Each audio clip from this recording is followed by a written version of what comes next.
Let it resound. As the rolling sea. I like this part right here. Come on. Sing a song full of the faith that the dark past has taught us. Sing a song full of the hope that the present has brought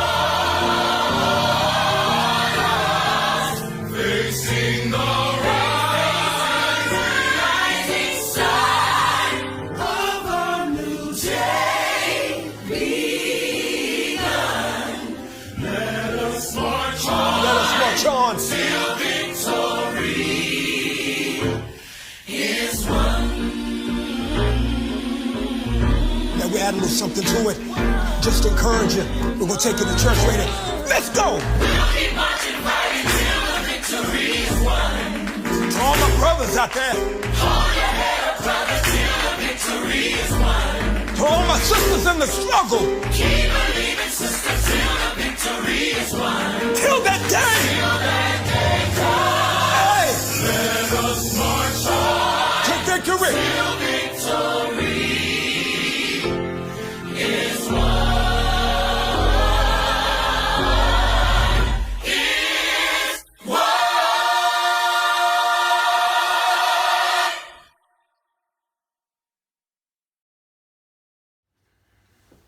Good morning, all staff and students.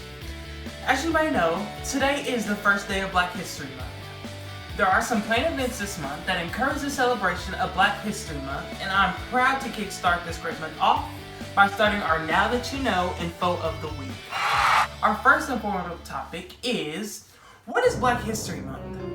Black History Month is the annual celebration of achievements by African Americans and a time for recognizing the central role of African Americans in U.S. history.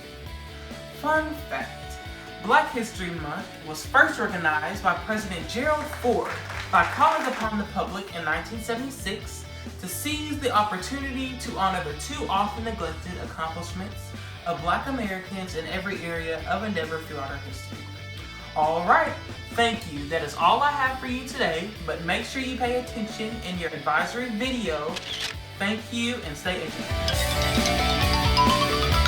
What's going on, Poplar Bluff? Hi, this is Lamar Womble from Passion for Leadership and Cool Speak. And I wanted to send you all a message for the beginning of your Black History Month celebration. The question that was asked to me was, what does Black History Month mean to me?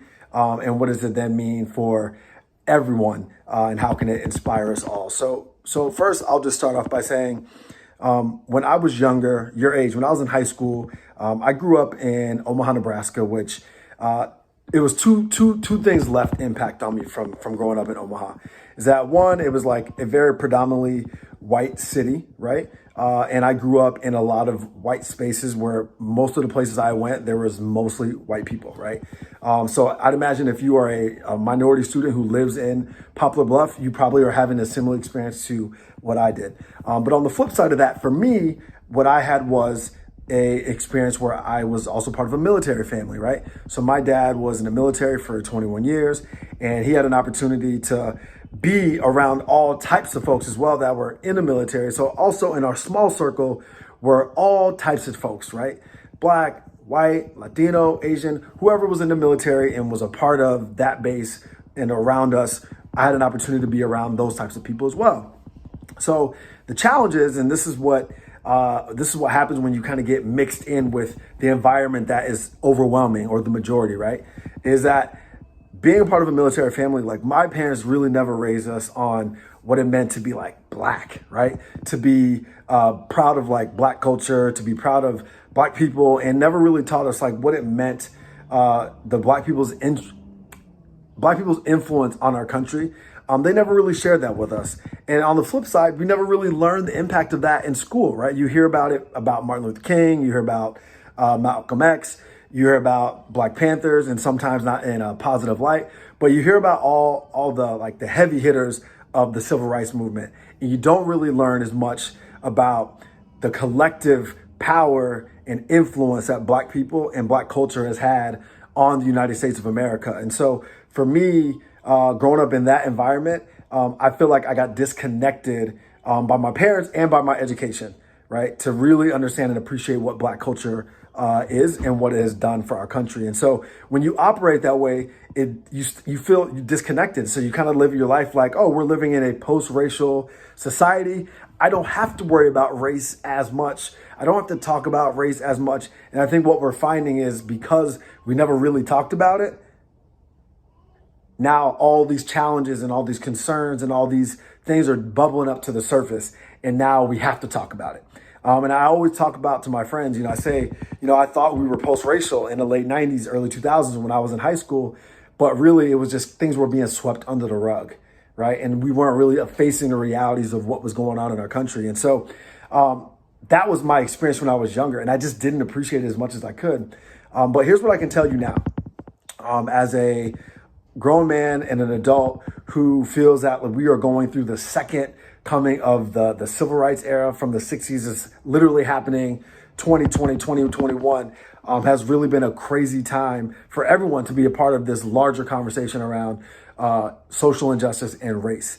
And I think one thing that we all have to keep in mind is that we have to be willing to be more empathetic to everyone's experience. And as we talk about Black history and how can we kind of inspire ourselves to be better, not just for Black people in America, but for everyone, is being empathetic. And being empathetic means if I have an experience and I tell you about that experience, I don't need you to diminish that experience based on what you think it is or what you see on TV or what your parents tell you about it or what the news says. I need you to understand my experience, how I tell it, because that is my experience to own and to share and to feel and to be able to communicate to you. You don't necessarily get to make judgments about it. The way we become more empathetic is by listening to people's stories, listening to what they say, listening to how they felt about what happened in that situation or in that experience for them, and believing them. Not putting our own stamp on their experience because of what we think to be true versus what was actually true for them in that experience. So as I think about how do we get better and during celebrating Black history, is that we all have an opportunity and a responsibility to be more empathetic. When I say empathetic, meaning believing what people are saying about what their experience is. For me, leaving Nebraska in that predominantly white space and moving to a place like New York City, which is obviously very diverse, but it's very brown, Black and brown as well. I learned very quickly that there were people in New York City that were having the complete opposite experience that I was having in Omaha, Nebraska. And empathy means, justice means, social understanding means, politically correct means that, yes, even though a majority of the people may be having an experience that is not suffering from racism, not suffering from sexism, not suffering from inequality, right? Even if there's 10, 15, 25, 30% of the people that are experiencing this, the goal is that we need to be able to close that gap so everyone is having 100% equitable and even experience. So that's what we mean by, closing the gap. When we mean closing the equity gap or, making sure things are fair, it means that we cannot be the greatest version of ourselves as a country until everyone is on the same playing field, having the same experience from a law standpoint, from a cultural standpoint, from a race standpoint, from a gender standpoint, from a sexuality standpoint. We can't even start playing the same game until everyone's at the same level. And that's what it means. That's what Black History stands for. That's what Black History Month is about.